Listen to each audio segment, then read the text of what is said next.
Olá, meus amigos, tudo bom? Nesse vídeo nós vamos abordar sobre o Império Escravista, procedência dos africanos escravizados. Nós vamos abordar esse tema em forma de tópicos. Espero que vocês prestem atenção e acompanhem o desenvolvimento de cada um deles, para que no final a gente tenha um apanhado geral sobre esse período importantíssimo da história do povo brasileiro. A procedência dos africanos escravizados. Vieram parar nas feitorias europeias ao longo da costa africana, africanos, mulheres e homens de todas as partes da África. Em navios de comerciantes, eles vão cruzar o Oceano Atlântico durante mais de 300 anos, para serem transformados em escravos aqui na América. Nos primeiros 50 anos do século XIX, chegaram à América cerca de 12 milhões de africanos escravizados. No Brasil, cerca de 4 milhões, entre os séculos XVII e o século XIX. O comércio de escravos e o círculo vicioso.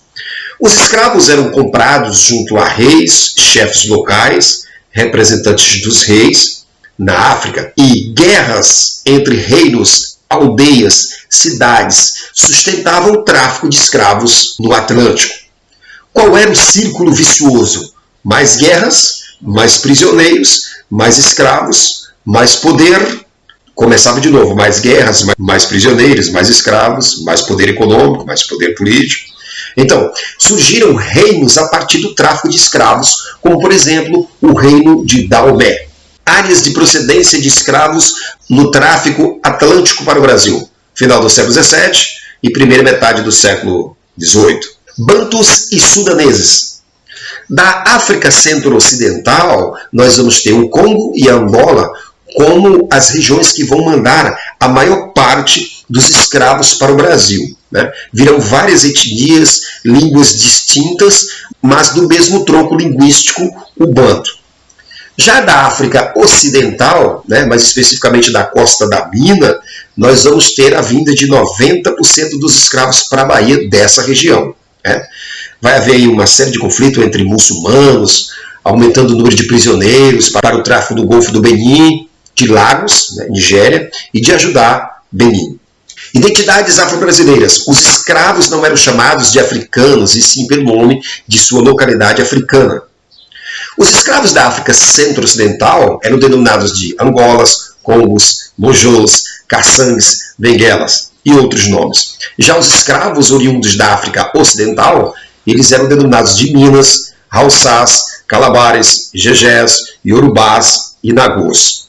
Os senhores de escravos aproveitavam da rivalidade entre os grupos étnicos africanos que para cá vieram pelo tráfico atlântico, pois eles entendiam que enquanto houvesse essa rivalidade entre os grupos étnicos africanos, dificilmente se uniriam contra o senhor escravocrata.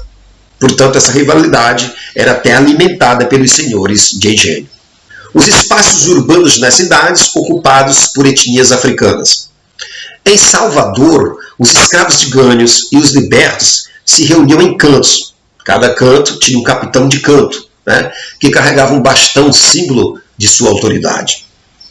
Eles também se organizavam em irmandades religiosas, muitas vezes rivalizavam entre si.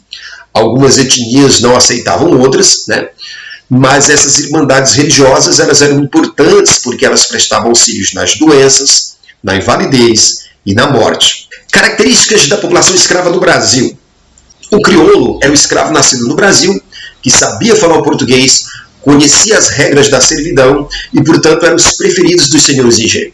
Muitos eram filhos de relação entre homens livres e mulheres escravizadas. Estas crianças, filhas de um homem livre com uma mulher escrava, elas nasceram escravas e não livres, pois a condição legal era o ventre e não a paternidade. Daí o surgimento do pardo. Os cafeicultores e a escravidão. Na primeira metade do século XIX, muitos fazendeiros de café reuniram mais mão de obra do que os senhores de engenho. Muitos cafeicultores chegavam a ter mais de 100 escravos, o que quase nunca acontecia numa propriedade de um senhor de engenho.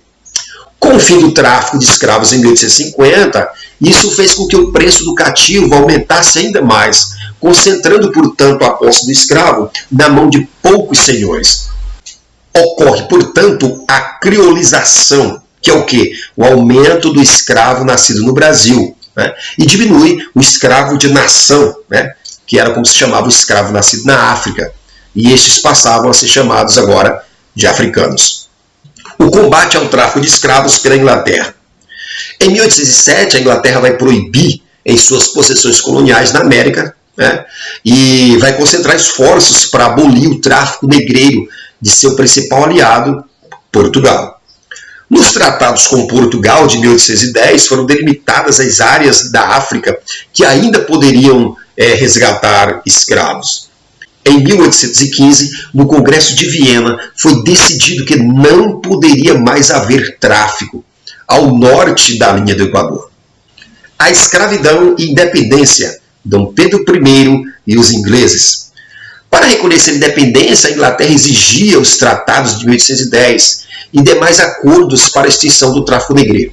Dom Pedro I vai prometer acatar todas as exigências de acabar com o tráfico em 3 anos, né, a contar de 1827, mesmo sabendo que poderia ter problemas internos, pois parte da sociedade brasileira era contrária à abolição. Dom Pedro I abdica em 1831. Depois do prazo, os ingleses forçaram então o governo regencial a cumprir tais acordos. O governo regencial foi convidado a aceitar sob pena de castigo severo aos infratores, fossem traficantes, transportadores ou compradores de escravos. Lei para inglês ver.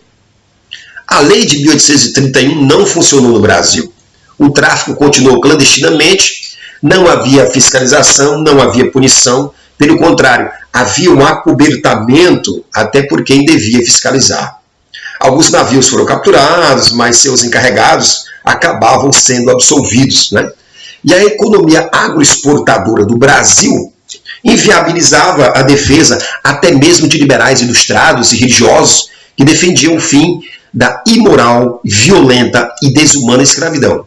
Um exemplo é de José Bonifácio, né, o patriarca da independência, né, dizia que a escravidão era um mal necessário à economia brasileira, mas que devia ser extirpada de maneira lenta e gradual. O fim do tráfico no Brasil.